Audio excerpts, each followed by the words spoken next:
ध्वनि प्रदूषण और खुले में मांस बेचने वालों पर कार्रवाई होगी।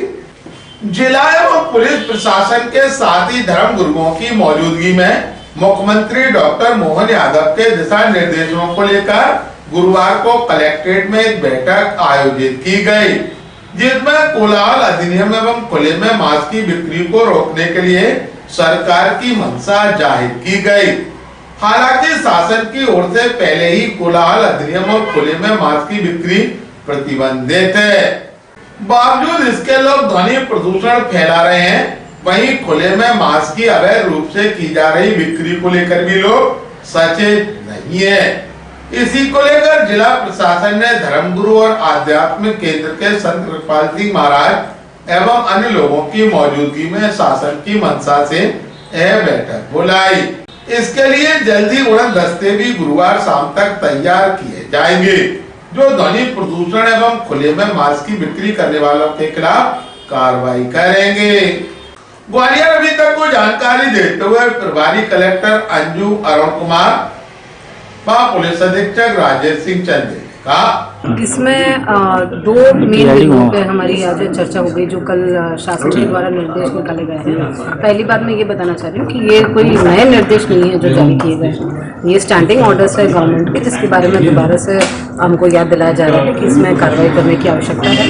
पहला जो है वो कोलाहल अधिनियम के संबंध में है, नॉइज पोल्यूशन कंट्रोल के संबंध में है। इसमें ये निर्देश दिए गए हैं कि जो स्टैंडर्ड है, नॉइज के जो स्टैंडर्ड्स हैं, डे में कितना डेसिबल होना चाहिए, नाइट में डेसिबल कितना होना चाहिए, इसके बारे में हम व्यापक प्रचार प्रसार करेंगे। और साथ में जो अवैध तरीके से जो लाउड स्पीकर लगे हैं उसको कम करने के निर्देश हैं, जिसके लिए हम लोग फ्लाइंग स्क्वाड उड़न दस्ता भी हम लोग अभी बनाने जा रहे हैं।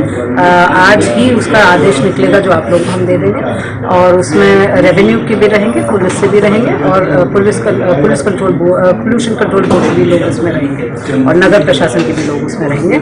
और इस प्रकार से हम लोग जो भी शिकायत आ रही है उसका हम लोग जांच विधिवत करेंगे। और हम लोगों ने ये भी निर्देश दिए हैं कि सक्षम स्तर से, यानी तहसीलदार के स्तर से लोग अनुमति ले सकते हैं। अनुमति सिर्फ इतनी की है कि 2 मीडियम लाउड स्पीकर जो with in the sound range, उसकी अनुमति दे दी जाएगी। और यदि इसका उल्लंघन किया जाएगा तो आयोजकों के विरुद्ध जो भी शासन के निर्देश अनुसार जो अग्रिम कार्रवाई है वो की जाएगी। कुछ इस प्रकार की शिकायतें हमारे सामने आई हैं, और ज़रूर इसके बारे में अभी जो शिकायतें आई हैं वो हमने संबंधित एसडीएम्स को भी इसके बारे में हमने पत्र भी जारी कर लिया है कि इसमें जांच की जाए, विधिवत उसमें जांच हो जाएगी, और उसमें जो गलती जो भी हमको पाया जाएगा उसके हिसाब से अग्रिम कार्रवाई की जाएगी। देखने में आ रहा है कि बहुत ज़्यादा प्रदूषण हो जाता है कॉम्पिटिशन में, और उसके चक्कर में लोगों के स्वास्थ्य पर फर्क पड़ रहा है, पढ़ाई लिखाई प्रभावित हो जाती है, और काफ़ी लोग परेशान हो रहे हैं। तो इसमें नियम पहले से हैं, ध्वनि कोलाहल नियंत्रण अधिनियम है, उसका पालन करने के लिए भी निर्देश दिए गए। और इसमें बोला गया है कि ज़्यादा से ज़्यादा संख्या में उड़न दस्ता बनाया जाए, जिसमें थाना वाइज हम बनाएंगे ग्वालियर में, जिसमें थाना प्रभारी एक रहेंगे सदस्य, इसमें एक राजस्व विभाग के अधिकारी, तहसीलदार नायब तहसीलदार रहेंगे, और पोल्यूशन कंट्रोल बोर्ड और नगर निगम के अधिकारी भी साथ रहेंगे। ये जो धार्मिक स्थान और सार्वजनिक स्थान है उनको चिन्हित करके वहाँ पे किसी भी तरह का ध्वनि उस तरह के अंदर अनुमति लेके लगवाया जाए।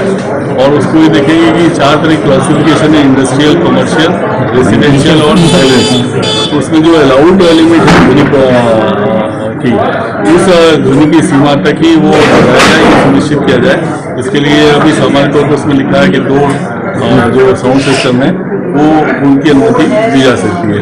इसका परीक्षण कर दिया जाएगा और उसको लगातार उस पर कार्रवाई उड़न दस्ता करेगा। कोई शिकायत आती है तो उसमें ये प्रावधान है कि 3 दिन के अंदर उसकी कोई जांच करके प्राधिकृत अधिकारी जो एसडीएम रहेंगे और उसके ऊपर नोडल अधिकारी जिले के एडीएम रहेंगे, उस पर कार्रवाई करेंगे।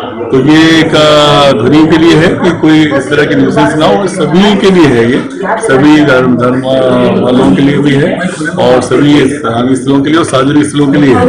कोई इंदौर में कुछ कार्यक्रम करना चाहता है जिसमें बाहर ध्वनि नहीं आ रही तो उसमें कोई ऐसी आपत्ति नहीं है, लेकिन बाहर अगर आम जनता उससे परेशान होती है और ध्वनि प्रदूषण भी उसमें आता है तो उस पर कार्रवाई की जानी है। दूसरे पे है कि खुले में पशु मांस और मछली का विक्रय का प्रावधान जो है वो नहीं है, होना चाहिए। तो खुले में अगर बेचता है तो वो उसमें उसके पास में तो पारदर्शी कांच वगैरह होना चाहिए। जो विक्रय होगा उसके जो पशु का काटना होगा वो बिल्कुल अंदर होना चाहिए, वो कहीं दृश्य नहीं होना चाहिए। और वहाँ पे कचरे का निष्पादन करने की और साफ सफाई की पर्याप्त व्यवस्था होना चाहिए, और इसके लिए भी उनके पास अनुज्ञप्ति होना चाहिए। सड़कों पर अवैध दुकानें खुली बहुत सारी, इन पे कार्रवाई की जाएगी। इसमें भी कल की तारीख से इसमें अभियान चालू किया जाएगा। जो दुकानें अधिकृत हैं उन्हीं पर ये चीजें हो पाएंगी, और जहाँ पे दुकानें हैं अनुमति दी जाती है उनमें जो नियम है उनका पालन कराया जाएगा, ताकि लोक स्वास्थ्य के लिए ज्यादा अच्छा रहेगा। तो ये दोनों चीजों को हमने बात की है, हमारे धर्मगुरुओं से भी बात करी है, और जो इससे संबंधित स्टेक होल्डर हैं जैसे मैरिज गार्डन वाले, डीजे वाले, इन सबसे भी आज थाना स्तर पे सभी थाना प्रभारी भी बात करेंगे और संबंधित राजस्व अधिकारी भी बात करेंगे। और हम सुनिश्चित करेंगे कि सारी चीजों का पालन ग्वालियर जिले में अच्छे से